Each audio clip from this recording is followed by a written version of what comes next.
aquí el oráculo. Muy buenas noches.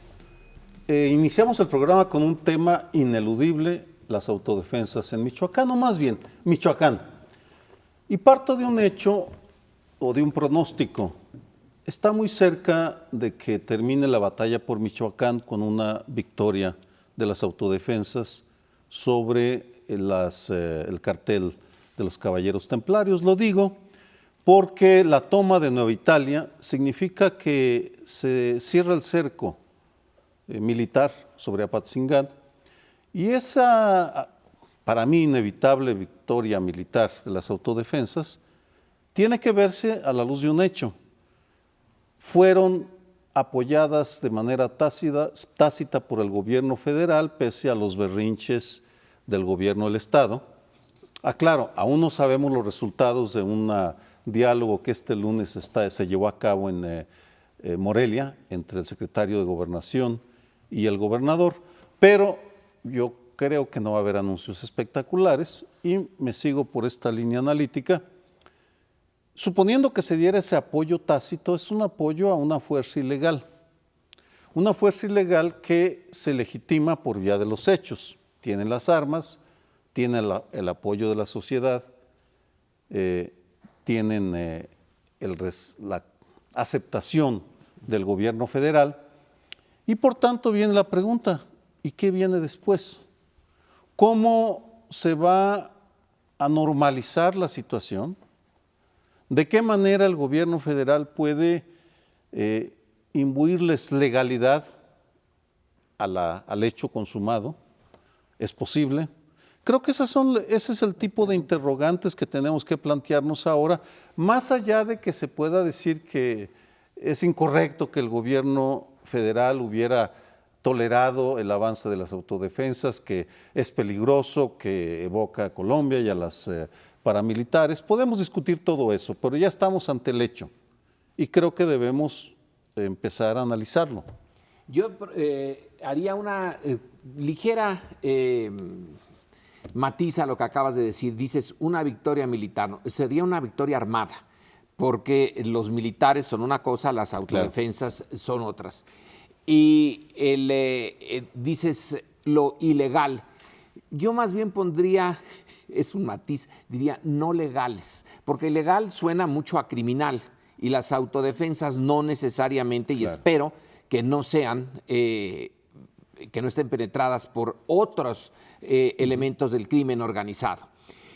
Si vamos a la historia ni muy lejana ni muy reciente, ¿qué pasó cuando la sociedad, una parte de la sociedad mexicana, se armó y echó fuera al gobierno de Porfirio Díaz? ¿Qué hizo después Madero con esos cuerpos armados de civiles que le habían dado la victoria? Una victoria, bueno, un poquito más importante que la toma de Apatzingán, pero tampoco era la gran cosa, pues era una sola ciudad.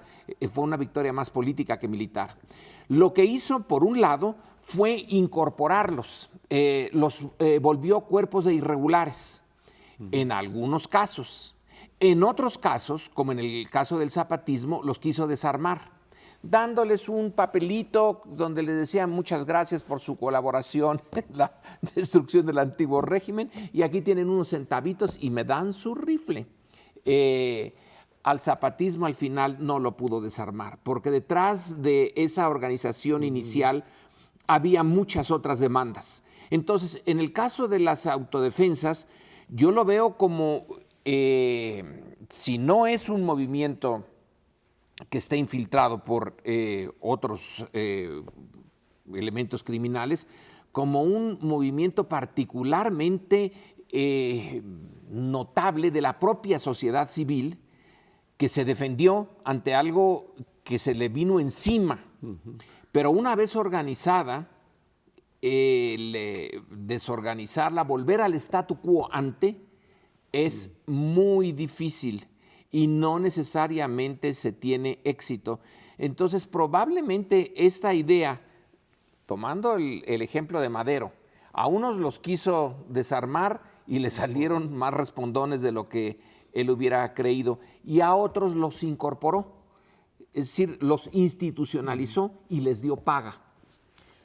Estoy absolutamente de acuerdo con Lorenzo, como plantea, por un lado, el peligro de apoyar a los autodenominados grupos de autodefensa, que sabes dónde empiezas, pero luego si los quieres desarmar, ya quién sabe si lo puedas hacer. Y segundo, que la única salida sería incorporarlos a una suerte de gendarmería, de policía municipal, de policía estatal, en fin, institucionalizarlos, ¿no? Absolutamente, pero voy con más matices todavía, ya que matizaste la posición de, ya no los advertía Sergio, la posición de Sergio. Esto de que los apoya la sociedad, decías, tienen por un lado el apoyo del gobierno federal y tienen por otro lado el apoyo de la sociedad. Siempre decir la sociedad es muy difícil porque siempre está fraccionada, pero lo que estamos viendo y sobre todo en las últimas semanas son grupos de ciudadanos que combaten a los grupos de autodefensa, ¿sí? Se combaten incluso entre sí y aparte grupos de autodefensa que combaten, por ejemplo, en este caso a los caballeros templarios.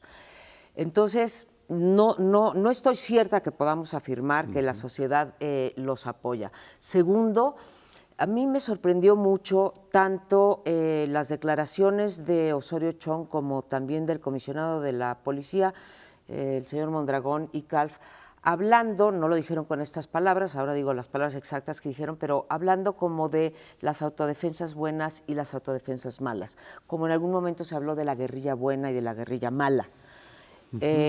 También me parece peligroso, creo que es una obligación del Estado no permitir que anden armados estos grupos de autodefensa, que tampoco me parece que están surgiendo como naturalmente de la sociedad, porque son grupos muy sofisticados, con armas muy sofisticadas, con aparatos de comunicación muy sofisticados y con una organización también muy sofisticada. Entonces, no veo que estén surgiendo. Y el último punto es, leía hoy en un editorial de Roberto Samarripa, en donde decía, oye, ¿qué está pasando con el Estado que apoya a el jefe de los autodefensas o al más visible, que es el doctor Mireles, y no apoya, por ejemplo, a los presidentes municipales que también le han pedido apoyo al gobierno? Entonces, ver estas fotografías de los autodefensas en los periódicos con las policías municipales tumbadas en el piso, ¿sí? Y estos apuntándoles con AK-47,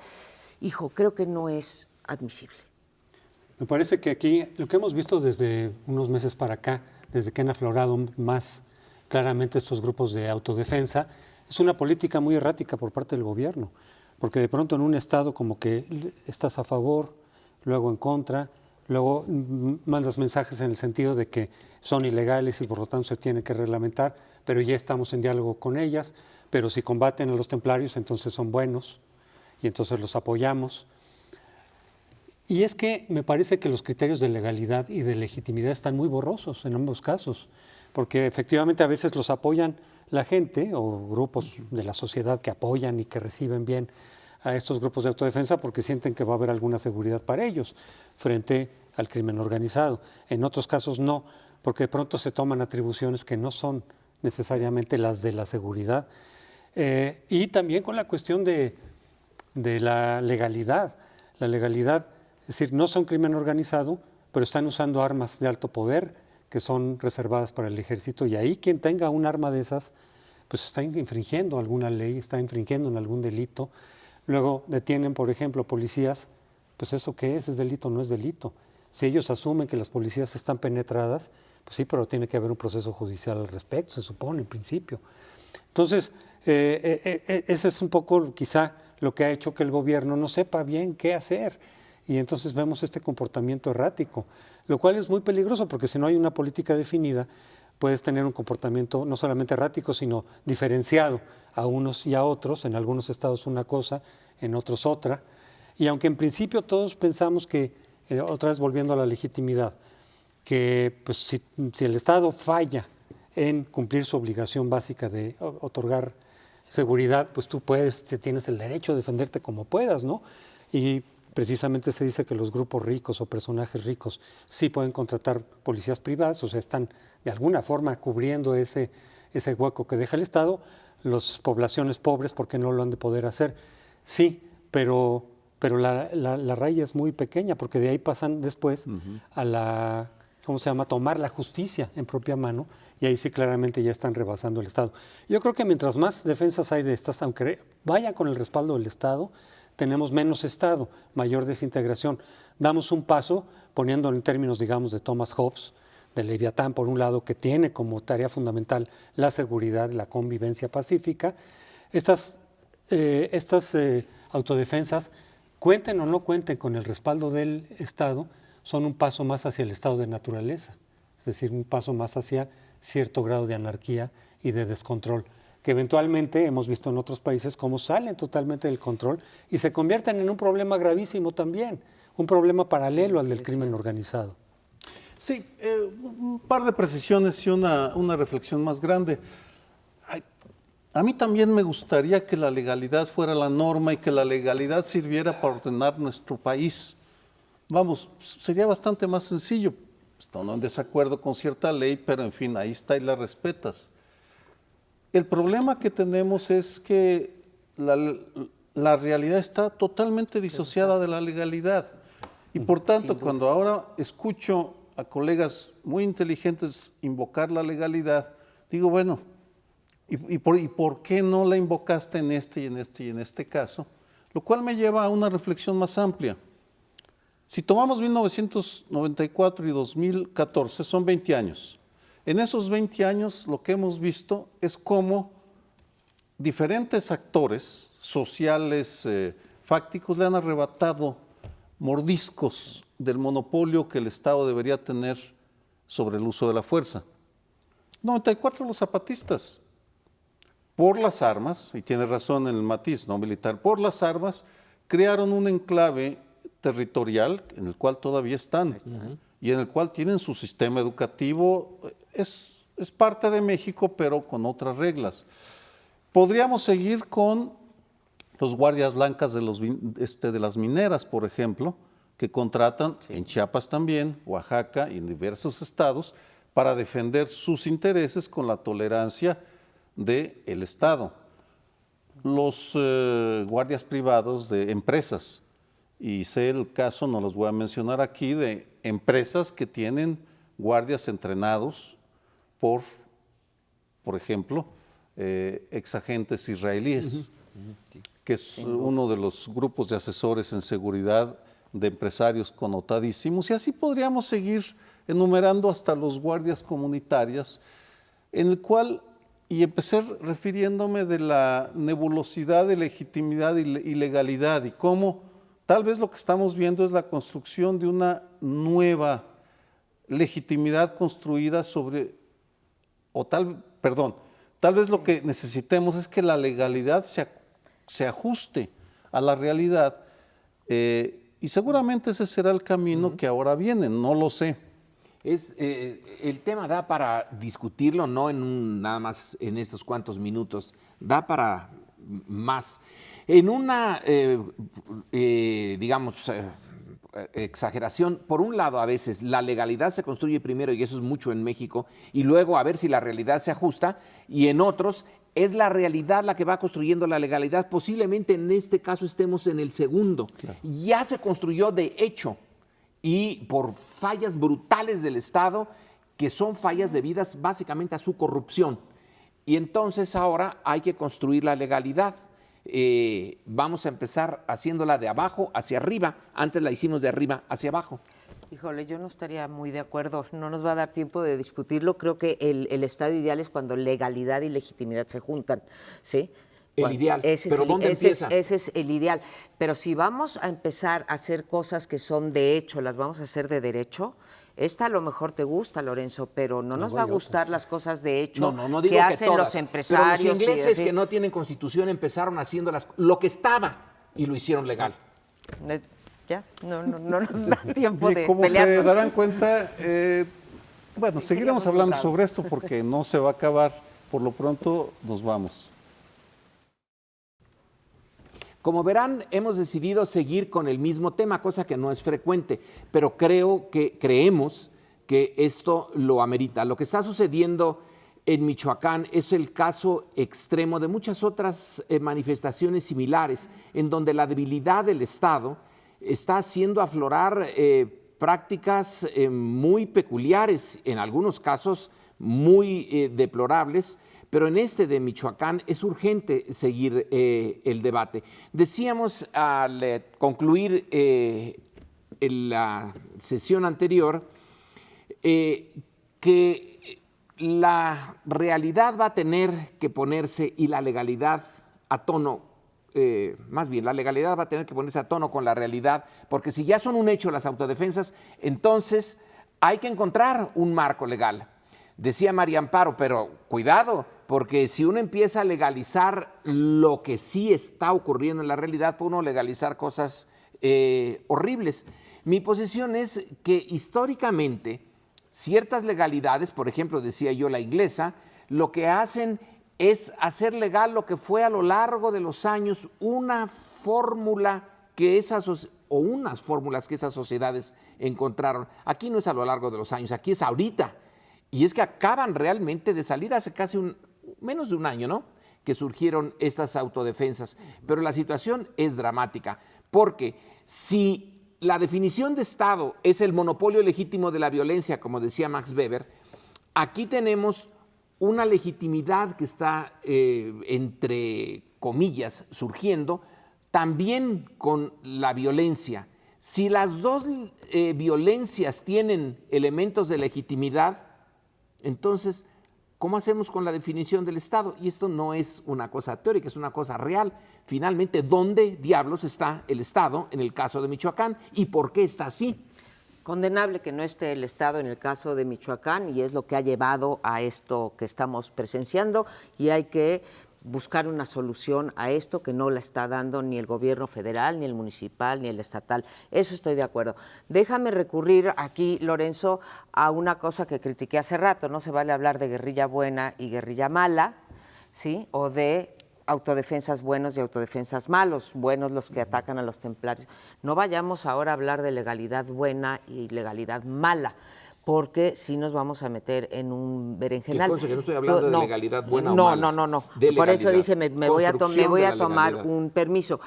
Creo que si transitamos en este caso específico, para no hacer una discusión general, por el lado de, bueno, pues ya están ahí las autodefensas, legalicémosla, ¿sí? Creo que eso se podría, insisto, usarla para después legalizar cosas que no nos parecen ni a ti, ni a Sergio, ni a mí, ni a mucha parte de la sociedad y nos meteríamos en un problema. Por eso creo que es mucho mejor lo que planteaste en el bloque inicial, Lorenzo, decir, bueno, ahí están las autodefensas, metámoslos a la institucionalidad, que es muy distinto, que es lo que yo he argumentado con respecto a las policías comunitarias.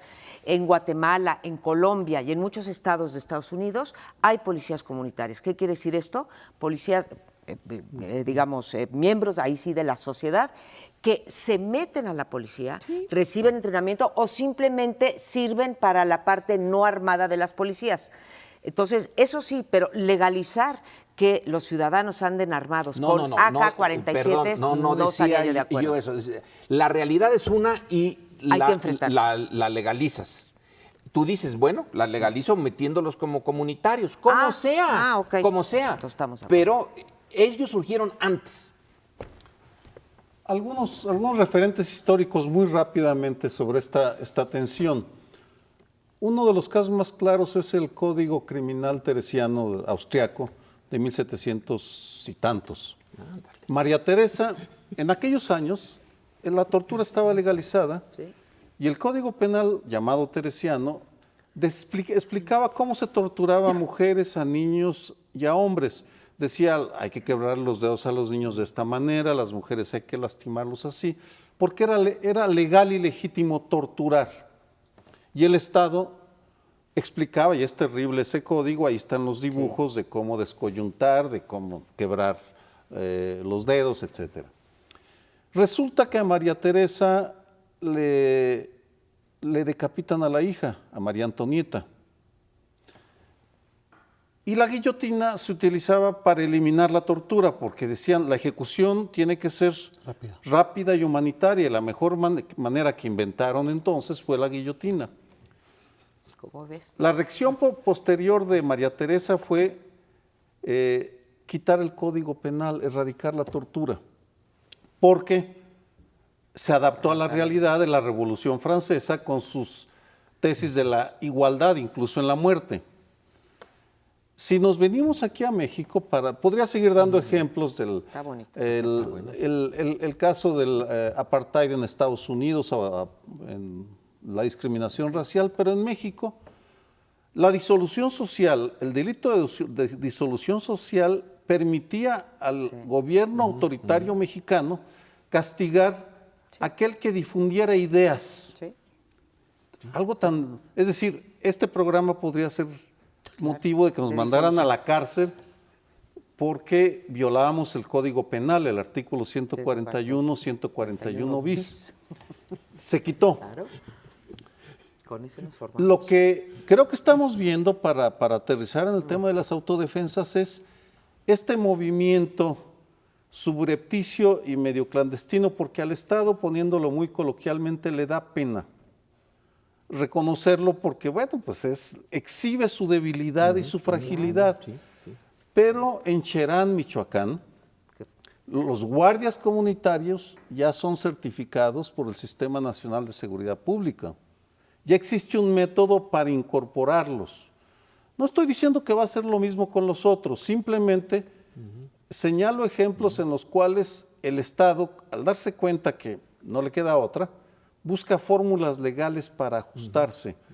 En consecuencia, me parece así de repente muy súbito la condena diciendo es ilegal que carguen armas. Pues claro que es ilegal, pero bueno, ¿en qué país vives? Váyanse a Tepito.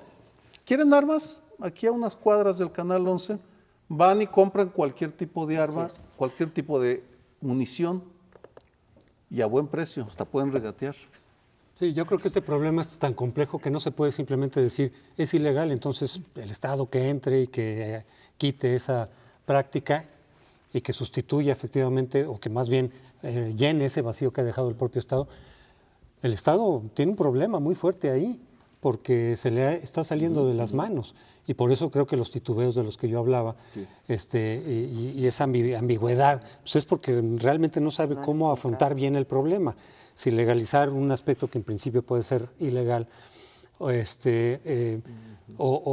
no sé, o pararlo.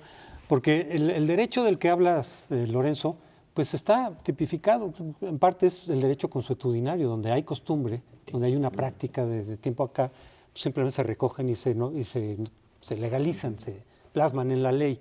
Nada más que no todas las costumbres en principio, ¿no? Y nuevas costumbres de pronto también decir, bueno, cuando viene una práctica que puede ser perjudicial para la sociedad en algún aspecto, pues el Estado tiene dos alternativas lógicas, digamos. O esperamos a que se haga una costumbre, la dejamos pasar y luego la legalizamos, o la acotamos desde el principio para que no prolifere y no.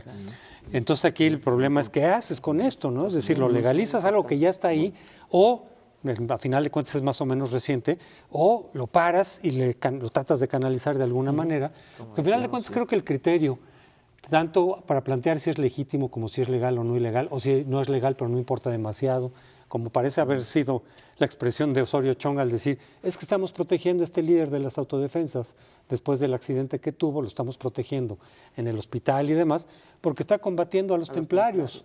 Bueno, pero ese no puede ser el único criterio para establecer las alianzas o no. De entrada ese es el criterio que están utilizando.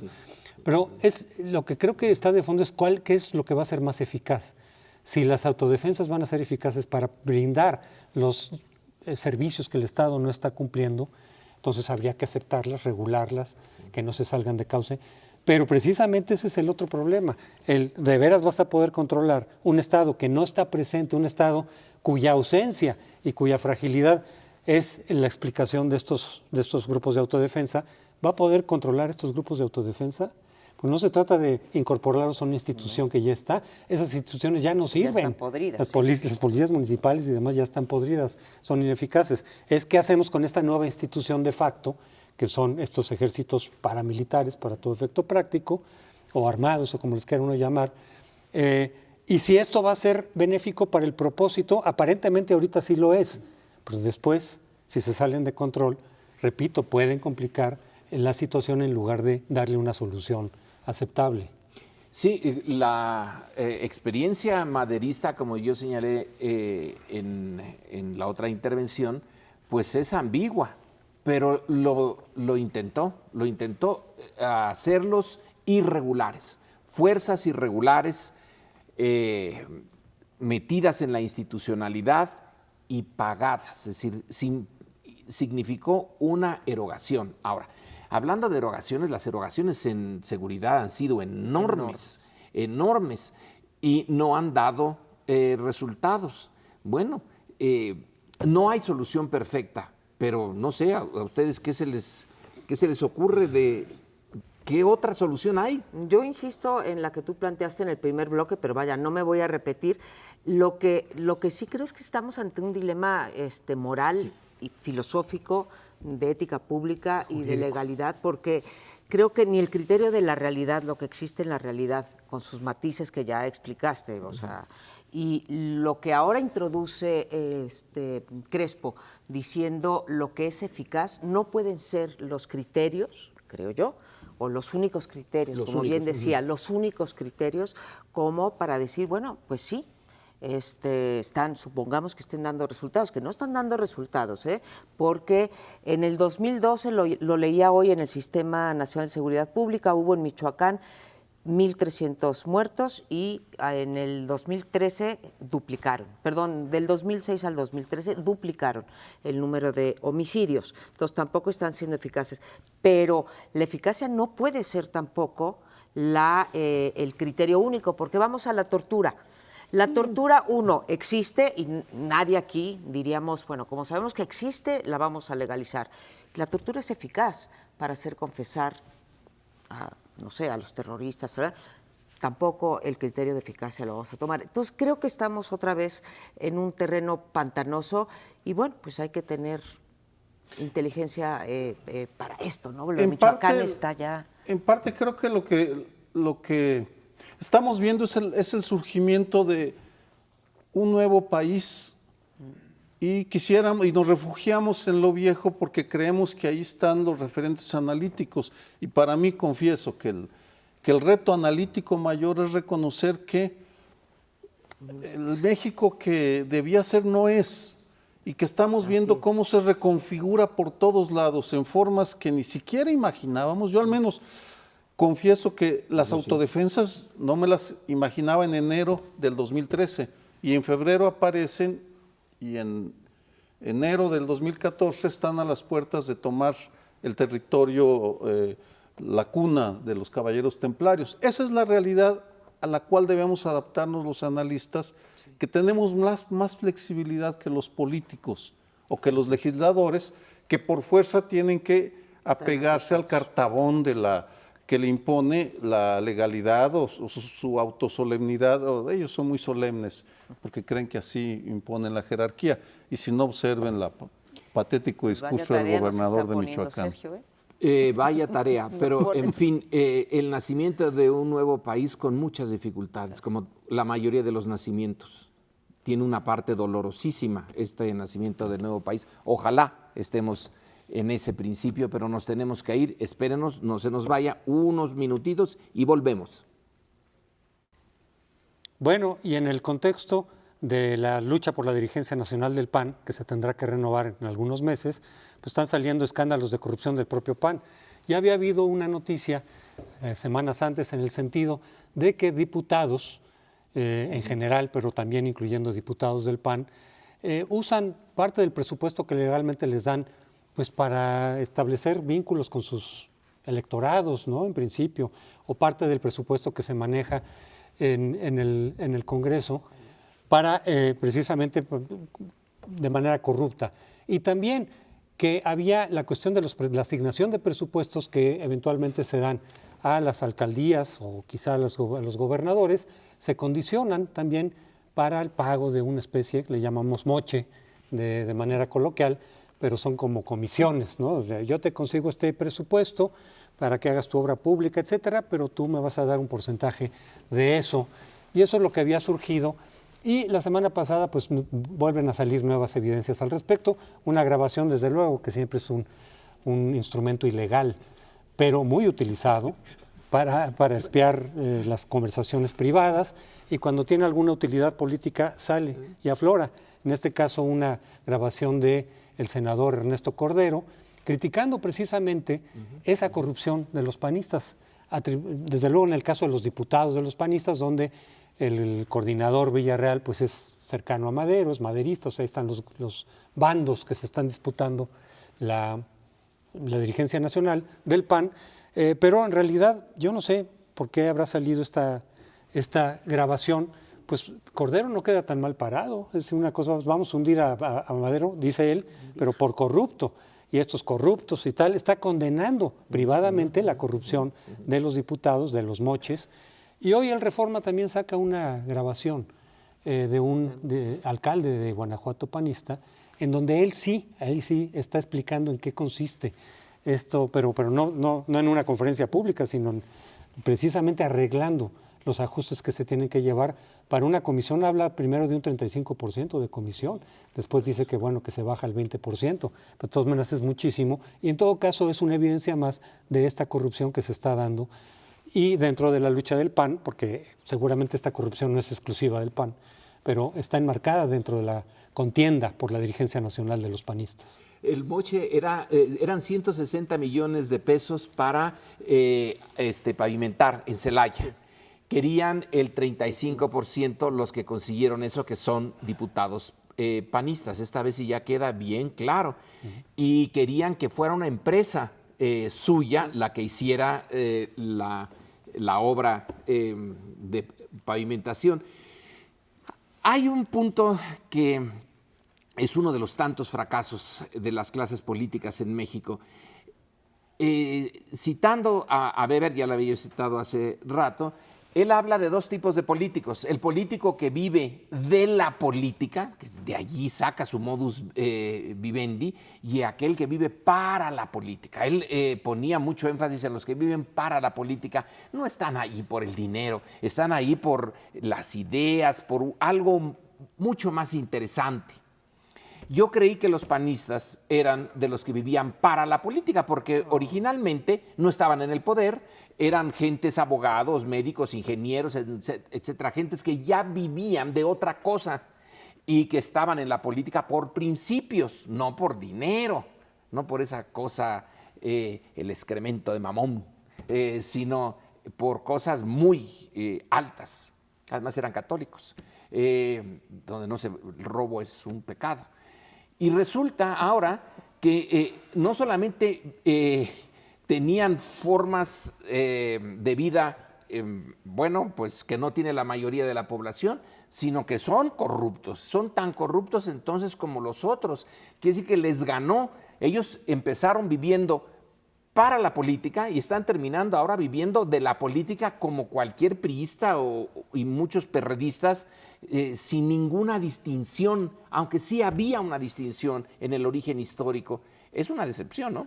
Una gran decepción. Yo creo que si revisamos los dos sexenios panistas que hubo aquí, no hubo ningún intento por frenar la corrupción, ninguno, ¿sí?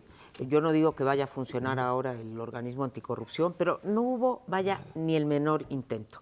Y lo que es más, no tenemos los datos duros, pero en términos de percepciones se ha elevado muchísimo, se elevó muchísimo durante 12 años la percepción sobre la corrupción en el sector público en México. Entonces, bueno, por ese lado estamos perdidos.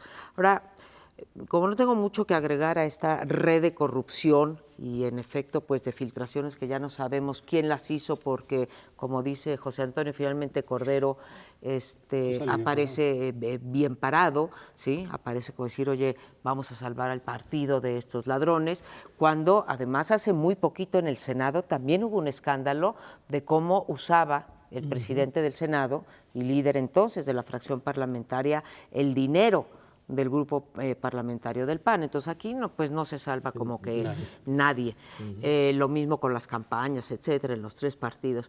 A mí lo que impresiona es que nos levantamos el viernes con esta grabación y como con todos los demás escándalos que ha habido sobre los políticos, esto se va a quedar en un escándalo mediático y nunca vamos a ver a un IFE, a un tribunal electoral a una FEPADE, a una Procuraduría, ¿sí?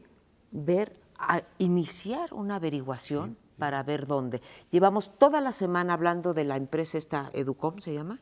La que vende facturas electrónicas, que se las vendió al monedero electrónico Monex y aparentemente también al PAN, y no hay averiguaciones abiertas. Y les ha puesto doble contra sencillo que aun cuando esto pueda tener repercusiones al interior del PAN, será un delito más que quedará impune.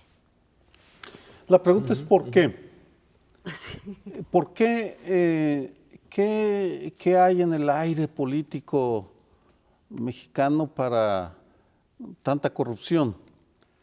Voy a aventurar algunas ideas en el afán de explicar, porque hay países en los que se conoce más los mecanismos. Por ejemplo, en Brasil está el famosísimo Tren de la Alegría. Al fin, brasileños, a la corrupción oficial la llaman el Tren de la Alegría. Una vez que el político se sube a ese tren, ya vive permanentemente. Sí, como el año de Hidalgo aquí o cosas Sí, pero así. es permanente. Ya vas en el tren permanentemente, como en un crucero, celebrando una cantidad enorme de dinero. Pero aventuro dos explicaciones para observar cómo personajes tan disímbolos incurren en actos de aparente corrupción, porque no corresponde a un juez ligarlo. Por ejemplo, Carlos Romero de Champs sería en el PRI un ejemplo claro, el Niño Verde pidiendo su comisión en Cancún para dar un permiso de propiedad, René Bejarano en el PRD, o Diego Fernández de Ceballos en el PAN, que hizo del tráfico de influencias pues una forma de hacer crecer su despacho. Me parece que una razón tiene que ver, es muy elemental, hacer política en México es carísimo. Es un oficio que exige una gran cantidad de dinero, porque el político se supone que tiene que pagar todo lo que su clientela necesita, tanto para elegirse como para ejercer el cargo, paga desayunos, comidas, cenas. Además, mientras más se sube en la escala social, pues más costo tiene los trajes, los asistentes, los celulares. El Bester, recuerdo, traía 3 o 4 asistentes con teléfonos celulares que se lo iban pasando para eficientar su tiempo. Segundo, la terrible ineficacia de los mecanismos oficiales e institucionales para rendición de cuentas. Simplemente no funcionan. Ni la Secretaría de la Función Pública, una desaparecida, ni los órganos de control interno, muy rara vez castigan a los prohombres o promujeres de la corrupción. El resultado es una impunidad y una gran facilidad para corromperse, porque se requiere ese dinero para mantener un nivel de vida y para subirse al muy mexicano tren de la alegría, que es y terminan quedándose con algo. Y el caso que sabemos ahora del PAN es particularmente triste porque porque no hicieron nada. Y si tú platicas con algunos de ellos, de los honestos, porque hay panistas y perredistas y priistas honestos, en el caso de los panistas su dolor es el silencio de los culpables, porque Madero y todos ellos son culpables hasta aquí de la corrupción de su partido. Yo creo que los panistas durante muchos años fueron políticos que vivían para la política. Tenían un ideal de democratizar, de concientizar a la ciudadanía, de que hubiera pesos y contrapesos, en fin, todo lo que estaban en contra. También cuestiones de políticas públicas, económicas y demás, pero efectivamente no podían esperar gran cosa de la política en términos monetarios o de corrupción o de estar en cargos importantes, porque estaban excluidos básicamente del poder en los primeros años. Era muy poquito lo que podían conseguir en los primeros años los panistas, pero el por qué se corrompe después el PAN, además de lo que dice Sergio, bueno, porque una vez pasa muy seguido con la psicología humana. Tú puedes estar con una causa totalmente política, idealista, pero ya cuando llegas y empiezas a ver, digamos, las mieles del poder, el cofre abierto, etcétera, en un país donde hay impunidad, puedes incurrir fácilmente en eso. Y ya cuando estás en el poder también, digamos, los oportunistas llegan, los que sí vivían para la política. Pero en fin, se nos termina el tiempo, regresamos enseguida. Y en este último bloque nos vamos al otro partido de oposición, y no para tratar en este caso algún asunto de corrupción, sino para poner sobre la mesa el dilema que tiene. Hace algunos años aquí en esta mesa discutíamos como la contradicción entre una parte del PRD que quería ser movimiento social y la otra que quería ser más partido, y ahí identificábamos a Andrés Manuel López Obrador con la primera y a las diferentes tribus del PRD con la segunda. Bueno, hoy este movimiento social, que no ha dejado de ser movimiento social, también busca convertirse en partido. Y lo que yo quisiera plantear y conocer pues la opinión de ustedes es que ahora tendremos, digamos, dos partidos identificados con la izquierda, cada uno en su posición, pero que esto la enfrenta a un dilema muy importante, a ella misma, y el que más me importa es que enfrenta a México. ¿Cuál es el de ella misma? Que por un lado la unidad pareciera deseable en términos de que si se fragmenta la izquierda, se va a fragmentar también su representación en el Congreso o en los gobiernos locales, dándole menos fuerza para impulsar su agenda. Ese creo yo que es el dilema de la izquierda, y por otro lado, ahí en ese dilema, decir, pues parecen bastante difícil de juntar a estas dos corrientes. Ya lo ha dicho Andrés Manuel López Obrador, yo no quiero nada con la dirigencia del PRD, quiero con los militantes o con los ciudadanos. Y del otro lado, que decía yo que me importaba más lo que el caso, digamos, de México, de la política mexicana, es que al fraccionarse esta izquierda, al fraccionarse este voto, podríamos estarnos viendo en el 2015 en un 1991.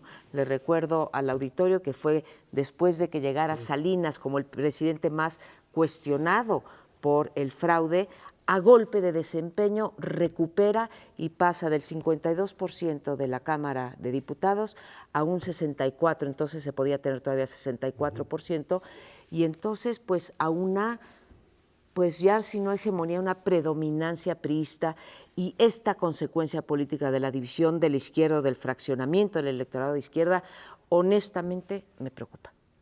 ¿Y por qué te preocupa? Creo que ahora digo, cuando me toque intervenir. El PRD, el PT y Movimiento Ciudadano van a pagar las consecuencias de su frivolidad, su irresponsabilidad y su corrupción, en el último de los casos, porque la gran batalla por el voto de la izquierda va a ser la zona metropolitana del Valle de México.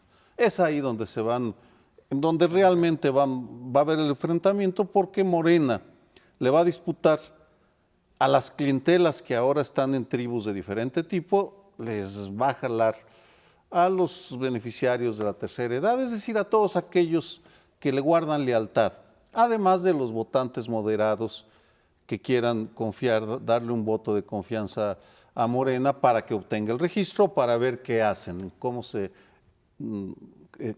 son diferentes. Me parece que sí va a fracturar el voto de la izquierda, y sí veremos, si se trata de hacer pronósticos, un avance sustancial del PRI en la Ciudad de México, porque tienen todo el aparato federal, los recursos para pelear por varias delegaciones más y por incrementar su fracción en la Asamblea Legislativa. Yo creo que puede ser saludable para el 2018 que la izquierda partidista sienta un calambre, porque están demasiado soberbios y demasiado subidos en su ineficiencia y diciendo, pues háganle como quieran, nosotros tenemos el poder.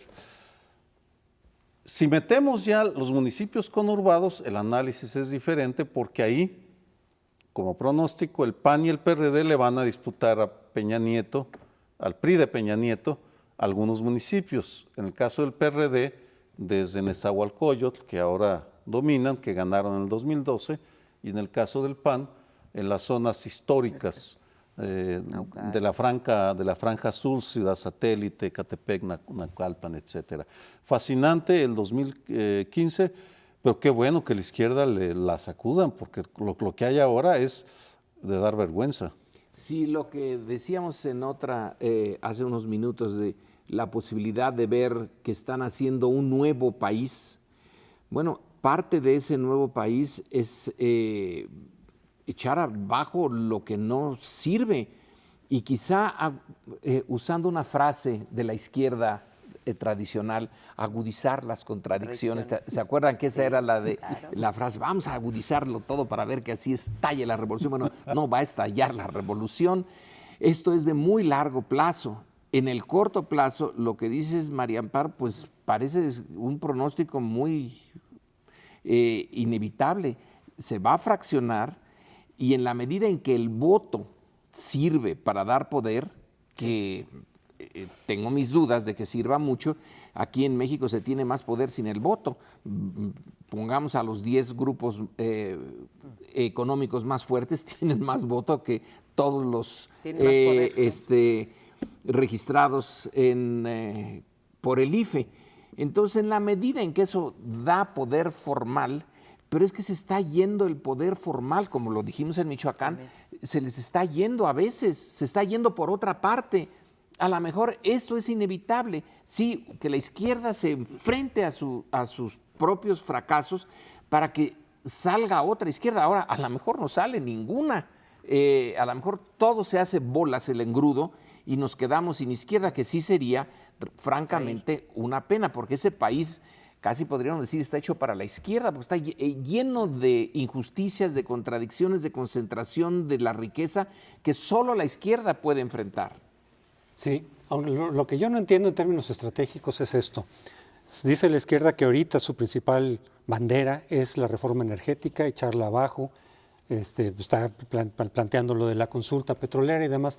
Los llamados que ha hecho la dirigencia del PRD en estas dos ocasiones es unámonos para enfrentar la reforma energética, echarla abajo, hacer movilizaciones. Ya no hubo, no sé si todavía no hubo la respuesta a esas movilizaciones, pero jurídicamente para llamar a la consulta, insistir en la consulta, y del Morena le dicen que no.